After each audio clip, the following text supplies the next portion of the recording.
Welcome to news alert. BRS working president Kalvakuntla Taraka Rama Rao వ్యాఖ్యలు రాజకీయంగా చర్చనీయాంశమయ్యాయి. రామప్ప దేవాలయానికి యునెస్కో వారసత్వ హోదా తీసుకొచ్చిన ఘనత తమ ప్రభుత్వానిదన్నారు. యాదాద్రి వరంగల్ కాళోజీ కళాక్షేత్రం, రంగనాయక సాగర్, కొండపోచమ్మ సాగర్, సోమశిల పర్యాటక ప్రాజెక్టుల నిర్మాణం కేసీఆర్ హయాంలోనే జరిగిందన్నారు. అంతర్జాతీయ స్థాయిలో పర్యాటక ప్రోత్సాహానికి ఎంతో కృషి చేశామన్నారు. అయితే మిస్ వరల్డ్ కోసం 54 కోట్లు ఖర్చు చేయడాన్ని సమర్థించేవారు ఫార్ములా ఈ రేస్ కోసం ఖర్చు చేసిన 46 కోట్ల రూపాయలను తప్పుపట్టడంపై ఆగ్రహం వ్యక్తం చేశారు. మరుగైపోతుందని చెప్పి ఆందోళన చెంది మనందరం కూడా ఆనాడు కొట్లాడినాం. అల్టిమేట్గా తెలంగాణ రాష్ట్రం ఏర్పడిన తర్వాత సార్ నేను మంత్రి గారు గుర్తు చేస్తా ఉన్నాను, భారతదేశంలో ఎక్కడా లేదు, భారతదేశంలో ఎక్కడా లేని విధంగా 550 మంది కళాకారులకు తెలంగాణ సంస్కృతిని అద్భుతంగా దేశానికి తెలియజెప్పే విధంగా పెట్టాలన్న ఉద్దేశంతోనే సాంస్కృతిక సారథి అనే ఒక కొత్త బృందాన్ని పెట్టి 550 మందికి ప్రభుత్వ ఉద్యోగులుగా ప్రభుత్వ పే స్కేల్తో ఉద్యోగాలు ఇచ్చింది ఆనాటి కేసీఆర్ గారి ప్రభుత్వం అనేది నేను వారికి గుర్తు చేస్తా ఉన్నాను. సంస్కృతి ఏదైతే తెలంగాణది భాష యాస ఏదైతే గతంలో అణిచివేయబడ్డదని మనం ఫీల్ అయినామో దాన్ని ప్రాణప్రతిష్ఠ తిరిగి పోసే ప్రయత్నం కూడా చేయడం జరిగింది. అధ్యక్ష మీకు తెలుసు, మీ జిల్లాలో రామప్ప దేవాలయం అధ్యక్ష చాలా గొప్ప దేవాలయం, ములుగు ప్రాంతంలో చాలా మంది లక్షలాది మంది భక్తులు పోయే ప్రాంతం. ఆ రామప్ప దేవాలయానికి కూడా మా ప్రభుత్వం ఉన్నప్పుడే అధ్యక్ష కేంద్ర ప్రభుత్వంతో అదేవిధంగా యునెస్కోతో మేము విపరీతమైన ప్రయత్నం చేసి చివరికి యునెస్కో గుర్తింపును కూడా మొట్టమొదటి ప్రపంచ హెరిటేజ్ సైట్ అధ్యక్ష మన రాష్ట్రంలో యునెస్కో హెరిటేజ్ గుర్తింపు తెచ్చింది కూడా ఆనాటి టీఆర్ఎస్ ప్రభుత్వం. మంత్రి గారు మర్చిపోకూడదని చెప్పి నేను గుర్తు చేస్తా ఉన్నాను. మంత్రి గారు అధ్యక్ష చెప్తా ఉన్నారు, మీరు ఏం చేయలేదు 10 ఏళ్ళు అన్నట్టు చెప్పారు అధ్యక్ష. అధ్యక్ష టూమ్స్ అధ్యక్ష ఇక్కడ హైదరాబాద్లో కులీ కుతుబ్ షా టూమ్స్ వాటి రెస్టోరేషన్లో ప్రభుత్వంతో పాటు ఆగాఖాన్ ఫౌండేషన్ సహకారం తీసుకొని ఆ టూమ్స్ అన్నింటినీ కూడా రెస్టోర్ చేసింది ఆనాటి కేసీఆర్ గారి ప్రభుత్వం. వారు యాదాద్రి టెంపుల్ టూరిజం గురించి చెప్పారు, యాదగిరి గుట్ట గురించి. అధ్యక్ష యాదాద్రి టెంపుల్ ఇవాళ అంత అద్భుతంగా కట్టిందైతే మరి కేసీఆర్ గారి ప్రభుత్వమే కదా అధ్యక్ష. టెంపుల్ టూరిజం, రిలీజియస్ టూరిజం అంటే మరి ఇవాళ మీరు దాన్ని ముందుకు తీసుకుపోండి, కానీ ఏం చేయలేదన్నాము తప్పు అధ్యక్ష. అధ్యక్ష ఇంకొక మాట అధ్యక్ష, వారు అన్నారు హైదరాబాద్ సంబంధించి కూడా టూమ్స్ ఒకటే కాదు అధ్యక్ష మేము చేసింది, ఇక్కడ పక్కనే మన అసెంబ్లీ పక్కనే మన మోజంజాహి మార్కెట్. చిన్నప్పటి నుంచి నేను ఇక్కడే చదువుకున్నాను అధ్యక్ష, హ్యాబిట్స్లో నేను ఆ పక్కన కూడా ఉండేవాను. ఆ మోజంజాహి మార్కెట్ని అలా అద్భుతంగా బ్రహ్మాండంగా తీర్చిదిద్దింది హెచ్ఎండిఏ ఆధ్వర్యంలో, Quli Qutub Shah urban development authority ఆధ్వర్యంలో మా ప్రభుత్వం అధ్యక్ష. ఒక్క మోజంజాహి మార్కెటే కాదు, అక్కడే మురిగి చౌక్ అని ఉంటుంది అధ్యక్ష. ఓల్డ్ సిటీలో మురిగి చౌక్ని, మీరాలం ట్యాంక్ని ఒకటి కాదు అధ్యక్ష, ఓల్డ్ సిటీలో చాలా వారసత్వ సంపదను కూడా రిస్టోర్ చేసింది మా ప్రభుత్వం అధ్యక్ష. అధ్యక్ష టూరిజంలో చాలా రకాలు ఉంటుంది, మంత్రి గారు చెప్పారు. రిలీజియస్ టూరిజం ఉంటుంది, స్పిరిచువల్ టూరిజం ఉంటుంది, ఈకో టూరిజం ఉంటుంది, మెడికల్ టూరిజం ఉంటుంది, అడ్వెంచర్ టూరిజం ఉంటుంది. ఈ అన్నిట్లో కూడా మా ప్రభుత్వం ప్రయత్నం చేసింది అధ్యక్ష. అధ్యక్ష ఇవాళ వారు శాసన మండలి విపక్ష నేత బొత్స సత్యనారాయణ కూటమి ప్రభుత్వంపై తీవ్ర విమర్శలు చేశారు. వ్యవసాయానికి చిన్నచూపు చూపుతున్నారని, మిర్చి మద్దతు ధర తెచ్చామని చెబుతున్నా ప్రభుత్వం 1 కిలో కూడా కొనలేదన్నారు. చెరుకు రైతులకు బకాయిలు ఇప్పటికే చెల్లించలేదన్నారు. అరటి, టమోటా, పొగాకు వంటి పంటలకు మద్దతు ధర లేదన్నారు. చంద్రబాబు మాటలు కోటలు దాటుతున్నాయని, చేతలు శూన్యమని విమర్శించారు. నేను ఢిల్లీకి వెళ్ళాను, మీ మద్దతు ధర తీసుకొచ్చాం, మిర్చిని వచ్చి కొంటున్నాం, ఎప్పుడు కనీవిని జరగనట్టుగా మేము వచ్చి కేంద్రాన్ని ఒప్పించాం అని చెప్పారు కదా.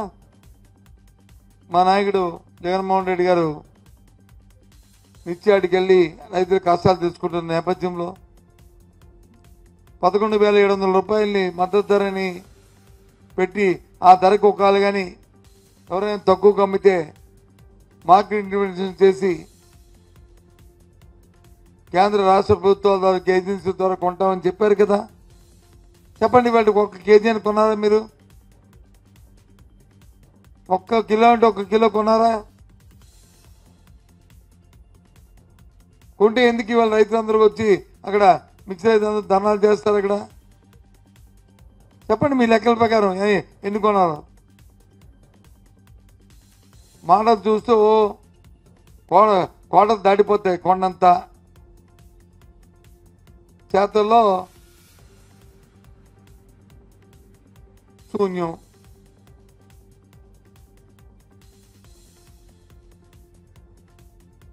చూసాం మన ప్రాంతంలో ఉన్నది చెరుకు సంబంధించి షుగర్ ఫ్యాక్టరీ, మనం చోడవరం షుగర్ ఫ్యాక్టరీ. ఆ రోజు ప్రత్యక్షంగా పోయాం, చూసాం. అప్పటికే 70,000 టన్నులు చెరుకు నుంచి క్రష్ చేసింది. ₹1 కూడా ఇవ్వలేదని చెప్పారు. జీతాలు ఇవ్వలేదని చెప్పారు. పాత బకాయిలు ఇవ్వలేదని చెప్పారు. కానీ ఏంలే, ఇస్తాం అటాసంగా మన్నాడు ఇస్తామని ప్రకటించారు. ఇవాళకి 89,000 టన్నులు వచ్చి క్రషింగ్ అయింది. సుమారు 24 కోట్ల రూపాయలు దానికి రైతులకు ఇవ్వాలి. ₹1 పే చేయలే. అంతకుముందు రైతులకు ఇవ్వాల్సిన ₹200 సుమారు 3 కోట్ల రూపాయలు రైతులకు ఇవ్వాలి. అది ఇవ్వలే.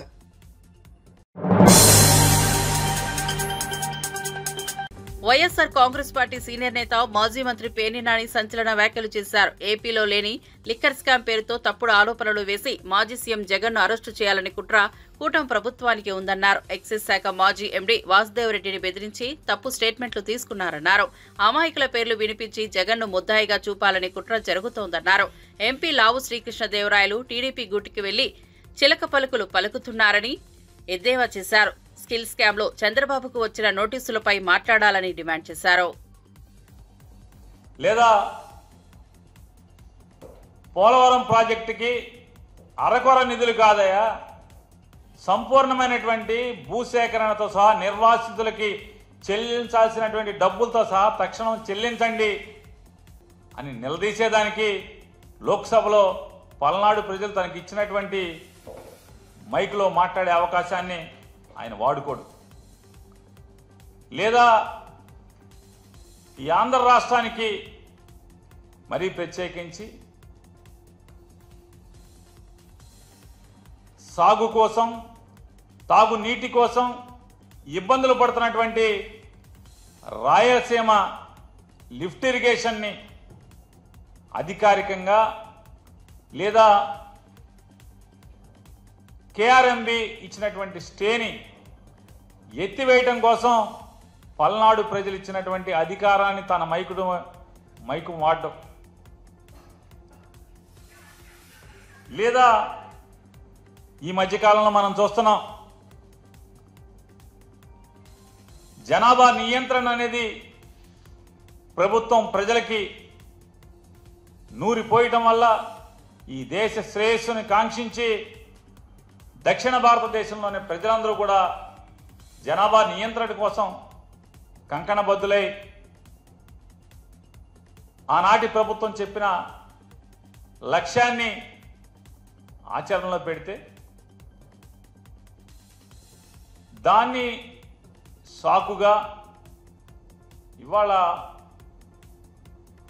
డబుల్ ఇంజన్ మాట్లాడుతున్నటువంటి ఈ ఇద్దరు మోడీ గారు, అమిత్ షా గారు, వాళ్ళిద్దరూ చేస్తున్నటువంటి రాజకీయ ఏదైతే రూల్స్ పేరుతో లేదా జనాభా నిష్పత్తి పేరుతో లేదా జనాభా లెక్కల పేరుతో గడచిన 40-50 సంవత్సరాలుగా పాలకులు ఆపుకుంటూ ప్రజానాయకులు ఆపుకుంటూ వస్తున్నటువంటి నియోజకవర్గాల తెలంగాణ మంత్రి సీతక్క బీఆర్ఎస్ ను తీవ్రంగా విమర్శించారు. గురుకులాలకు పునాది కాంగ్రెస్ ప్రభుత్వమే వేసిందని గుర్తు చేశారు. కానీ బీఆర్ఎస్ హయాంలో గురుకులాల పరిస్థితి దయనీయంగా మారిందన్నారు. గౌలిదటి స్కూల్ కి వెళ్లిన కేసీఆర్ మనవడు ముక్కు మూసుకుని అసహనం వ్యక్తం చేసిన ఘటనను గుర్తు చేశారు. ఆయనకే ఆ పాఠశాల నచ్చకపోతే అక్కడ చదువుతున్న బడుగు పిల్లల పరిస్థితి ఎలా ఉంటుందన్నారు. బీఆర్ఎస్ పాలనలో గిరిజన విద్యకు తూట్లు పొడిచారని మండిపడ్డారు. గురుకులాల అభివృద్ధికి కట్టుబడి ఉన్నది కాంగ్రెస్ ప్రభుత్వమేనని స్పష్టం చేశారు. ఎక్కడికో ఎందుకు మీరు విద్యాశాఖ మంత్రిగా ఉండి షేర్లింగంపల్లి గౌల్దొడ్డి అనుకుంటా స్కూల్ కు సాక్షాత్తు కేసీఆర్ గారి మనవడు హిమాన్స్ ను మీరు తోలుకొని పోతే ఆయన ముక్కు మూసుకొని ఏమన్నాడో మీరు అది గుర్తుపెట్టుకోండి. అది సరిపోతుంది. ఈ రోజు గురుకులాలను గ్లోరిఫై చేసి చెప్తున్నారు. దానికి పునాది వేసింది కాంగ్రెస్ ప్రభుత్వం అన్నాడు. ఇవాళ మీరు విద్యార్థుల సంఖ్యకు అనుగుణంగా స్కూళ్ళని పెంచారు తప్ప ఇన్ఫ్రాస్ట్రక్చర్ ఇవ్వలేదు, అకామిడేషన్ ఇవ్వలేదు, అద్దె భవనాలలో ప్రతి నెల 3 లక్షలు ఇప్పటికి కూడా కట్టుకోవాల్సినటువంటి పరిస్థితి. ఇవన్నిటిని పరిష్కరించడం కోసం ఇవాళ ఇంటిగ్రేటెడ్ స్కూల్స్ కూడా తీసుకొస్తుంటే పదే పదే మీరు ఇది చేయలేదు, మీరు 10 ఏళ్ళు చేయలేదు, మేము 10-12 నెలలల్లా సర్దుకొని ఒక్కొక్కటి చేస్తున్నాం ఆర్థిక ఇబ్బందులల్లా.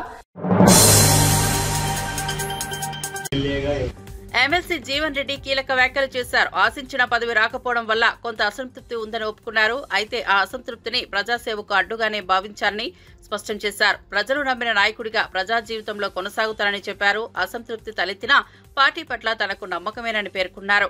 ప్రజల భరోసాను నిలబెట్టుకోవడమే తన లక్ష్యమని, ప్రజల సంక్షేమమే ధ్యేయంగా పనిచేస్తానని తెలిపారు.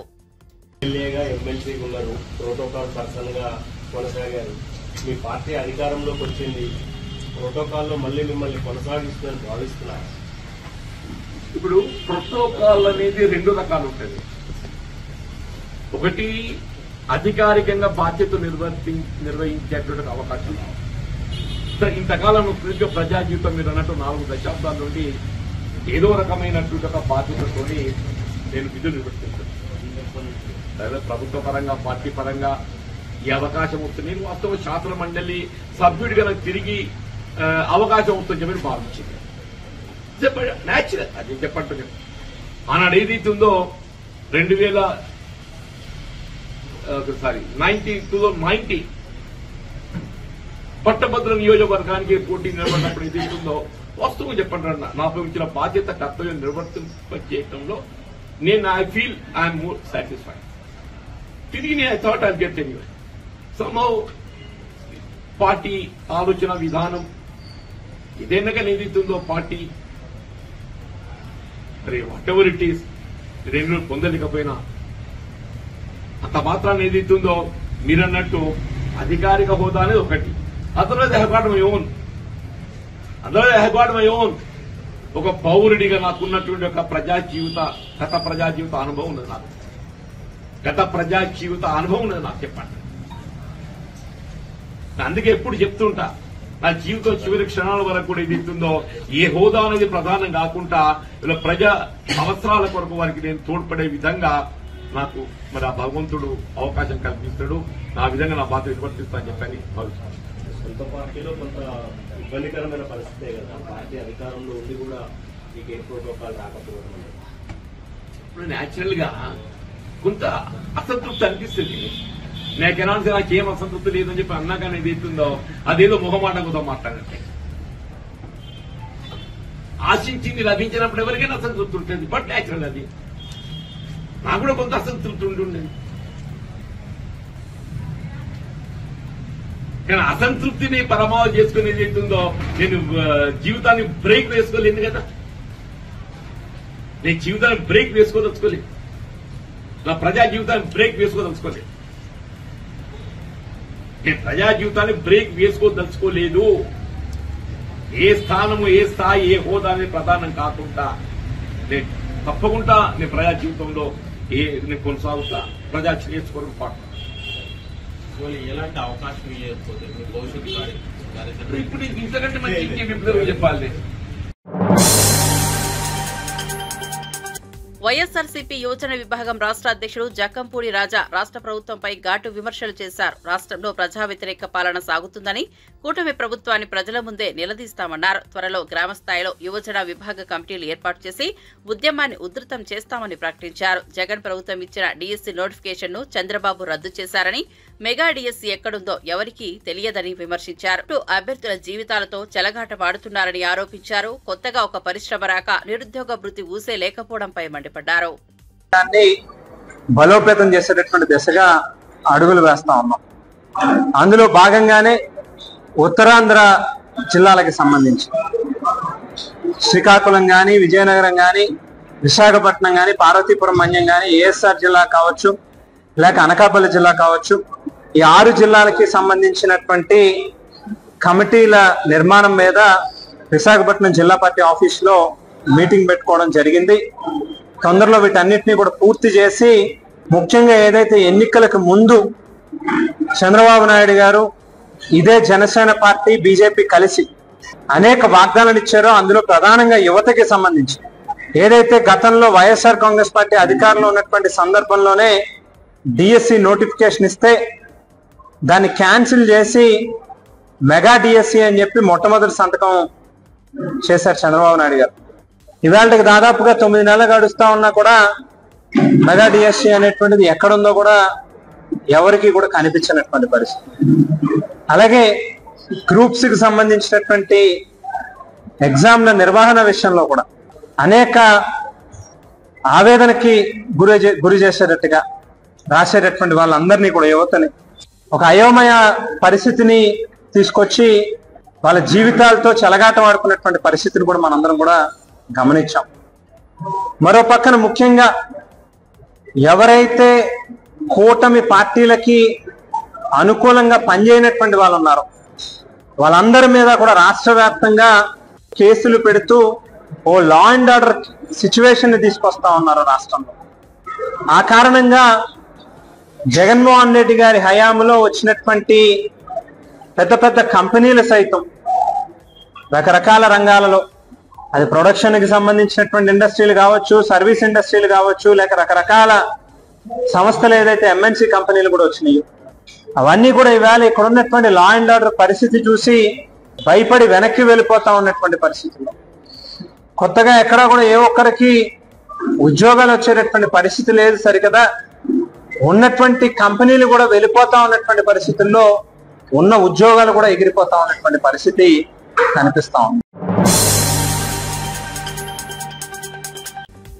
బీఆర్ఎస్ సీనియర్ నేత మాజీ మంత్రి హరీష్ రావు కాంగ్రెస్ ప్రభుత్వంపై తీవ్ర స్థాయిలో మండిపడ్డారు. అసెంబ్లీలో రుణమాఫీ పూర్తి ఎందుకు చేయలేదని ప్రశ్నిస్తే మంత్రులు సమాధానం ఇవ్వలేక తడబడుతున్నారన్నారు. వానాకాలం రైతు బంధు మొత్తాన్ని ఎగ్గొట్టి రైతులను నిరాశపరిచారని విమర్శించారు. కాంగ్రెస్ ఇచ్చిన హామీలను నిలబెట్టుకోలేదని ఆరోపించారు. ప్రజలు అడిగేది రుణమాఫీపై స్పష్టత అని, కానీ ప్రభుత్వం మాత్రం హామీలకు బదులులే ఇవ్వడం లేదన్నారు. కాంగ్రెస్ నాయకులను ఎక్కడికక్కడ నిలదీయాలని, వారి అసమర్థతను ప్రశ్నించాలని పార్టీ కార్యకర్తలకు పిలుపునిచ్చారు. రుణమాఫీ అయిపోయింది అంటున్నారు. మేము అడిగిన బట్టి విక్రమార్కని అడిగిన, పోదామా ఈ రాష్ట్రంలో ఏ ఊరికి పోదాం, రుణమాఫీ అయిందంటే నేను క్షమాపణ చెప్తా, మీరు సిద్ధమా అంటే నోరు మెదపడం లేదు తుమ్మల నాగేశ్వరరావు గారు. అంటే ఇలా వ్యవసాయ మంత్రి, ముఖ్యమంత్రి, ఉప ముఖ్యమంత్రి ఈ రాష్ట్రంలో రైతులు దగా చేసిండ్రు. అదేవిధంగా రైతు బంధు, వానకాలం రైతు బంధు ఎగ్గొట్టిండ్రు. మొన్న ఎందుకు వానకాలం రైతు భరోసా ఇవ్వలేదు? పేరు మార్చిండ్రు తప్ప రైతులకైతే భరోసా లేదు. వానకాలం రైతు బంధు ఎగ్గొట్టిండ్రు. ఈ యాసంగి రైతు బంధు కూడా ఊరిచ్చి వేస్తున్నారు. కరోనా కష్టకాలంలో కూడా కేసీఆర్ రైతు బంధు వేసిండ్రు. కానీ మీరు ఇప్పుడు ఏం కరోనా లేదు, ఏమీ లేదు. ఇలా కాంట్రాక్టర్లకు బడా కాంట్రాక్టర్లకు బిల్లులు ఇస్తున్నారు. ఈ రాష్ట్రంలో 14,000 కోట్ల రూపాయలు కాంట్రాక్టర్లకు, బడా కాంట్రాక్టర్లకు బిల్లులు ఇచ్చారు. బడా కాంట్రాక్టర్లకు 14,000 కోట్లు బడా కాంట్రాక్టర్లకు ఇవ్వడానికి బిల్లులు వస్తాయి. రైతు బంధు ఇవ్వమంటే డబ్బులు ఉండయి మీకు. రిటైర్ అయిన ఉద్యోగులకు ఇవ్వమంటే డబ్బులు ఉండయి మీకు. ఇలా అంగన్వాడీ టీచర్లకు ఇవాళ 25వ తారీఖు, ఈ రోజు కూడా ఈ రాష్ట్రంలో అంగన్వాడీ టీచర్లకు జీతాలు పడలే. 1వ తారీఖే జీతాలు ఇస్తున్నామని చెప్తున్నారు. చిరు ఉద్యోగులు అంగన్వాడీ టీచర్లకు ఇవ్వాలని కూడా ఈ రాష్ట్రంలో జీతాలు పడని పరిస్థితి ఉన్నది. ఇది చాలా మోసపూరితమైన ప్రభుత్వం. కేవలం మాటలే తప్ప చేతలు లేవు. ప్రజలు గమనిస్తున్నారు. నువ్వు 14,000, 15,000 కోట్లు బడా కాంట్రాక్టర్లకు బిల్లులు ఇచ్చినావు కదా, మరి అవేడికెళ్ళి వచ్చినాయి? పేద కాంట్రాక్టర్లకు, సర్పంచ్లకు బిల్లులు ఇవ్వమంటే ఇవ్వవు. 10 లక్షల లోపు చిన్న కాంట్రాక్టర్లకు బిల్లులు ఇవ్వమంటే మాత్రం డబ్బులు లేవంటారు. బడా కాంట్రాక్టర్లకు ఒక్కొక్కరికి 1000 కోట్ల రూపాయలు ఇస్తున్నారు. కమిషన్ల కోసం, పర్సెంటేజ్ల కోసం ఇస్తున్నారు. పేదలకు ఇవ్వమంటే మాత్రం ముఖం చాటేస్తున్నారు. సో రైతాంగం ఎక్కడికక్కడ వానకాలం రైతు బంధు డబ్బులు ఇవ్వాలని, యాసంగి రైతు బంధు అందరికీ ఇవ్వాలని, రుణమాఫీ ప్రతి రైతుకు 2 లక్షల మీద ఉన్న వాళ్ళకు కూడా 2 లక్షల రుణమాఫీ చేయాలని మీరు ఎక్కడికక్కడ నిలదీయండి. ఈ ప్రభుత్వాన్ని బీఆర్ఎస్ ఇడిచిపెట్టదు. సంపూర్ణ రుణమాఫీ అయ్యేదాకా కాంగ్రెస్ పార్టీ వెంట పడుతూనే ఉంటాం, ప్రశ్నిస్తూనే ఉంటాం. రైతుల పక్షాన ఈ కాంగ్రెస్ ను నిలదీస్తూనే ఉంటాం.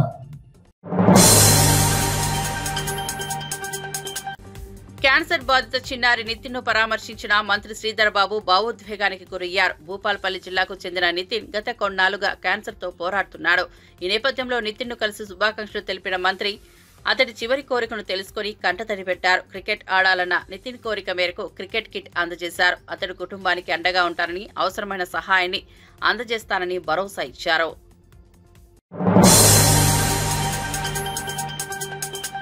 Himayat Nagar OnePlus phone service సెంటర్లో వినియోగదారులు ఆందోళనకు దిగారు. నెలల తరబడి ఫోన్లు రిపేర్ చేస్తున్నామంటూ ఆలస్యం చేయడంతో కస్టమర్లు ఆగ్రహం వ్యక్తం చేశారు. పలుమార్లు సంప్రదించినా సరైన స్పందన లేకపోవడంతో చివరికి ప్రత్యక్షంగా సర్వీస్ సెంటర్ వద్దకు వచ్చి నిరసన తెలిపారు. తమ డివైజ్లు తీసుకునేంత వరకు వెనక్కి పోమని స్పష్టం చేశారు. సంస్థ బాధ్యతగా వ్యవహరించి వినియోగదారుల సమస్యలు వెంటనే పరిష్కరించాలని డిమాండ్ చేస్తున్నారు.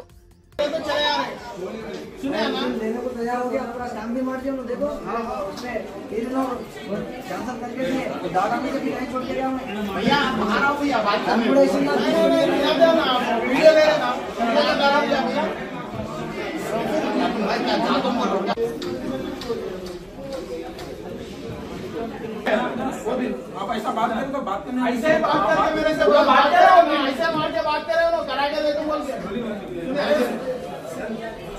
हाँ उन्होंने भी वैसे बात करना पड़ता ना मोबाइल नहीं आप मेरे को प्रॉब्लम नहीं सोचते आना ना नहीं OnePlus सर्विस सेंटर में इच्छा मोबाइल मैं OnePlus सर्विस सेंटर में मोबाइल दिया भाई मैं ओनली 3 मंथ्स मैं आपको दिए तो खराब है ना వీడియో క్లిప్ బిల్డింగ్ తో రిజిస్ట్రేషన్ దాని తర్వాత ఏమంటారు సాయి నిన్న देखो कॉर्पोरेट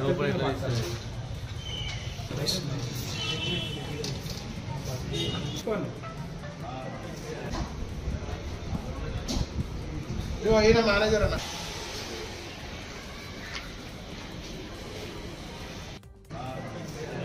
యాక్చువల్గా మనం OnePlus మొబైల్ సర్వీస్ సెంటర్లో ఇచ్చినాం ఫిబ్రవరిలో.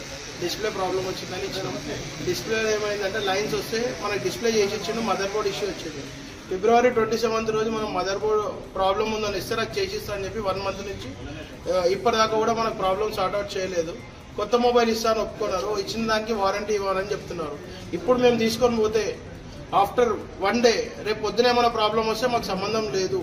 ఈ OnePlus సర్వీస్ ఇంత ఘోరంగా ఉంది. నా ఒక్కనే కాదు, రోజుకి పొద్దున్న నుంచి సాయంత్రం వరకు రోజు 100 కస్టమర్లు వస్తారు సేమ్ ప్రాబ్లం వల్ల. OnePlus 9 Pro కానీ OnePlus ఏ మొబైల్ అయినా కానీ లైన్స్ ప్రాబ్లం వస్తుంది, మదర్ బోర్డ్ ఇష్యూ వస్తుంది. దానికి వాళ్ళు సర్వీస్ సెంటర్కి వస్తే కొద్దిగా గట్టిగా మాట్లాడితే పోలీసు వాళ్ళని పిలవడం జరిగింది. పోలీసు వాళ్ళు వచ్చేసి మమ్మల్ని పిఎస్కి రమ్మని, ఈవెన్ మేనేజర్ కూడా మమ్మల్ని పిఎస్కి నడవని మాట్లాడదామంటున్నారు. మేము మొబైల్ అనేది OnePlus సర్వీస్ సెంటర్లో ఇచ్చాము, పోలీస్ స్టేషన్లో ఇవ్వలేదు. మాట్లాడడానికి వస్తే పోలీసు వాళ్ళని పిలిపించి పిఎస్కి తీసుకొని వెళ్తామంటున్నారు. ఇది ఎట్లా సెటిల్ చేయాలి చెప్పండి. దీనికి మనకు న్యాయం కావాలి. ఇలా కొత్త మొబైల్ ఇస్తా అంటాడు, కనీసం మేము 3 months వారంటీ అడుగుతున్నాం. మొత్తం 1 year వారంటీ కాకుండా 3 months వారంటీ అంటున్నాం, లైఫ్ టైం వారంటీ. ప్రాబ్లం వచ్చినప్పుడు నేను తీసుకొచ్చి రాజమండ్రిలో జరిగిన ప్రవీణ్ పగడాల మృతిపై ప్రజాశాంతి పార్టీ అధ్యక్షుడు కేఏ పాల్ సంచలన వ్యాఖ్యలు చేశారు. రేపు తాను రాజమండ్రికి వస్తే రాష్ట్రంలో రచ్చరచ్చ అవుతుందని హెచ్చరించారు. సీఎం చంద్రబాబు ఈ కేసును వ్యక్తిగతంగా తీసుకుని పూర్తి స్థాయిలో విచారణ జరిపించాలని డిమాండ్ చేశారు. పవన్ కళ్యాణ్ రెచ్చగొట్టినందుకే ఈ ఘటన జరిగిందనే ఆరోపణలు వస్తున్నాయని గుర్తు చేశారు. ప్రవీణ్ పగడాలకు శత్రువులు ఎవరో, నిజమైన కుట్రదారులు ఎవరో త్వరలో బయటపెడతారని పేర్కొన్నారు. ఇప్పుడే ఢిల్లీ నుంచి విజయవాడ ఎయిర్పోర్ట్ కు వస్తప్పుడు ఇప్పుడే ప్రెసిడెంట్ కాల్ చేశారు. ప్రవీణ్ పగడా విజయవాడ నుంచి వస్తుండగా బై రోడ్డు కొవ్వూరు దాటిన తరువాత ఆయన్ని చంపేసి యాక్సిడెంట్ గా సృష్టించారని వింటున్నాను. డాక్టర్స్, స్టాఫ్ వినండి, పోలీసులు వినండి, రాజమండ్రి ఎస్పీ వినండి, హోమ్ మినిస్టర్ గౌరవడి అనిత, డీజీపీలు వినండి. ఇన్వెస్టిగేషన్ సరిగ్గా చేసి న్యాయాన్ని ఇమీడియట్ గా జరిగించకపోతే తగిన చర్యలు తీసుకోవడం జరుగుతుంది. దేవుడు క్షమించడు, నేను క్షమించను. రాజమండ్రి వచ్చానంటే రేపు రచ్చ అయిపోద్ది. ఇమీడియట్ గా ఎఫ్ఐఆర్ ఫైల్ చేయండి, ప్రాపర్ ఇన్వెస్టిగేషన్ చేయించండి, వెంటనే చర్యలు తీసుకోండి. చంద్రబాబు నాయుడు గారు మీరు పర్సనల్ గా ఇన్స్ట్రక్షన్స్ ఇవ్వండి. ఎందుకంటే ఈ మధ్యన పవన్ కళ్యాణ్ రెచ్చగొట్టిన మాట్లాడాడే, అందుకు ఇది జరిగిందని ఆయన ఫోన్ ట్యాప్ చేయండి. ఎవరెవరు ఆయనకు శత్రువులు ఉన్నారో ఇన్వెస్టిగేట్ చేయండి. ఇవన్నీ చేసి న్యాయం చేయండి, లేదా చిత్తుగా ఏం చేస్తారో మీకు తెలుసు. Thank you. భద్రాద్రి కొత్తగూడెం జిల్లా ఇల్లందు మండలం బొల్లినగర్ మిషన్ భగీరథ ప్రధాన పైప్ లైన్ కు రంధ్రం పడటంతో భారీగా నీరు వృధాగా ప్రవహించింది. విద్యుత్ నియంత్రక వద్ద ఏర్పాటుకు విద్యుత్ శాఖ ఆధ్వర్యంలో పనులు చేపట్టారు. గుత్తేదారు చేపట్టిన పనులతో మిషన్ భగీరథ ప్రధాన పైప్ లైన్ కు రంధ్రం పడింది. నీరు భారీగా రావడంతో సమీపంలోని ఇళ్లలోకి నీరు చేరి నిత్యావసర వస్తువులు ఇతర సామాగ్రి తడిచిపోయాయని స్థానికులు తెలిపారు. సమాచారం అందుకున్న అధికారులు నీటి సరఫరాను నిలిపివేసి మరమ్మతులు చేపట్టారు.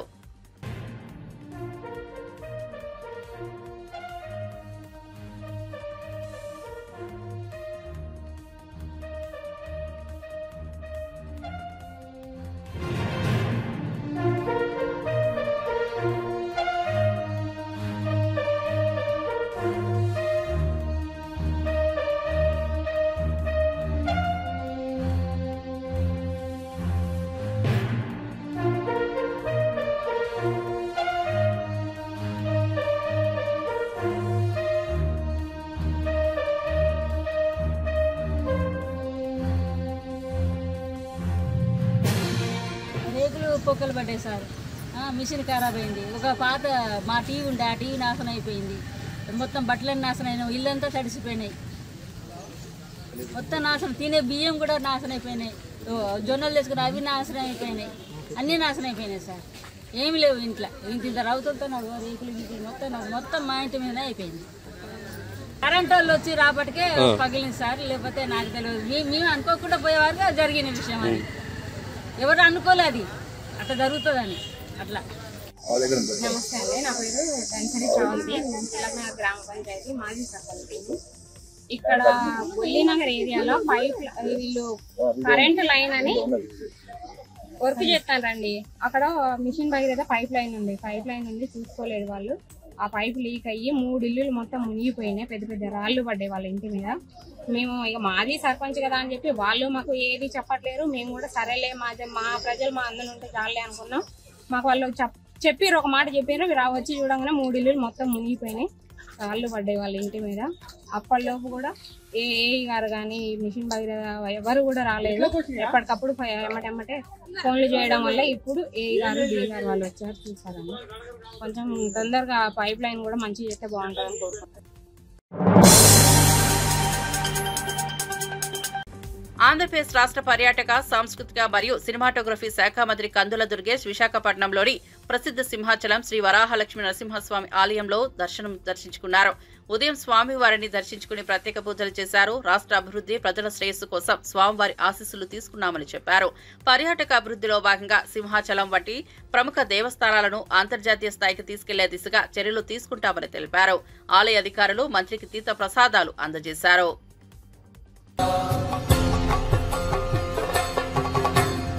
ఉగ్రం వీరం మహావిష్ణు జ్వలంతం సర్వతోముఖం నరసింహం భీషణం భద్రం మృత్యోర్మృత్యుం నమామ్యహం స్వాహా.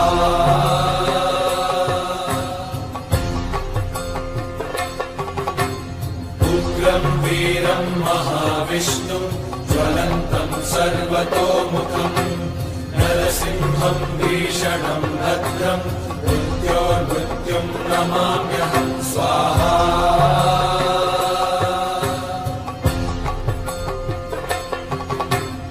ఉగ్రం వీరం మహావిష్ణు జ్వలంతం సర్వతోముఖం నరసింహం భీషణం భద్రం మృత్యోర్మృత్యుం నమామ్యహం స్వాహా.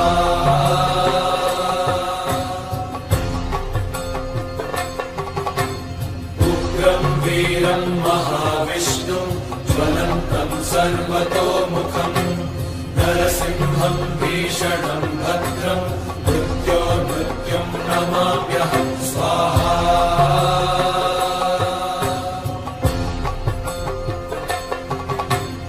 ఉగ్రం వీరం మహావిష్ణు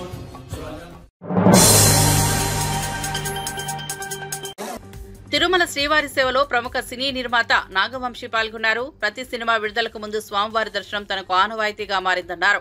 తిరుమల వచ్చినప్పుడల్లా శ్రీవారి కృప ఎల్లప్పుడూ తమపై ఉండాలని కోరుకుంటున్నానని తెలిపారు. ఈ వారం తన బ్యానర్లో రూపొందిన మ్యాడ్ స్క్వేర్ సినిమా విడుదలకు సిద్ధమవుతోందని చెప్పారు. ప్రేక్షకుల ఆశీర్వాదంతో సినిమాను మంచి విజయం లభించాలని ఆకాంక్షించారు.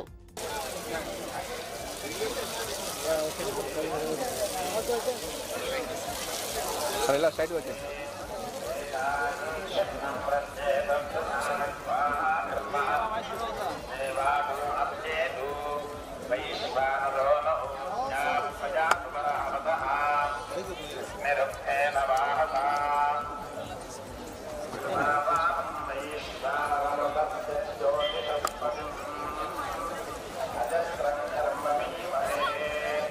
Professor.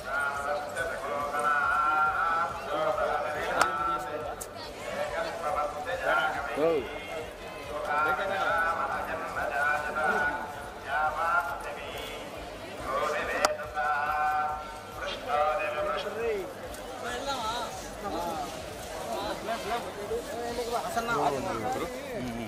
Sir, ఇలా స్ట్రైట్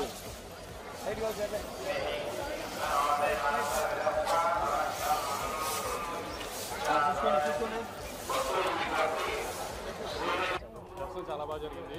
నాకు ఈ వారం మ్యాచ్ పై రిలీజ్ ఉంది, మీ అందరికీ తెలుసు. అందరూ తప్పకుండా థియేటర్లో చూసి ఆనందిస్తారని కోరుకుంటున్నాను. ప్రతి రిలీజ్కి నాకు వచ్చి స్వామి దర్శనం చేసుకున్న అలవాటు, అలానే రావడం జరిగింది. దర్శనం చాలా బాగా జరిగింది. సార్ పైరసీ ఇబ్బంది ఉంది, కానీ హిట్ సినిమాకి అలా ఏం ఇబ్బంది ఉండదండి జనరల్గా పైరసీ. కానీ అది రాకపోవడం ఎంత బెటర్ అయితే అంత బెటర్. కానీ ఈ మధ్య మరీ మంచి హై క్వాలిటీ ప్రింట్ వచ్చేస్తుంది రిలీజ్ అయిన నెక్స్ట్ 2 డేస్లోనే. దాన్ని కంట్రోల్ చేయడానికి మాక్సిమం ఇంట్రెస్ట్ చూడాలని ట్రై చేస్తున్నాను.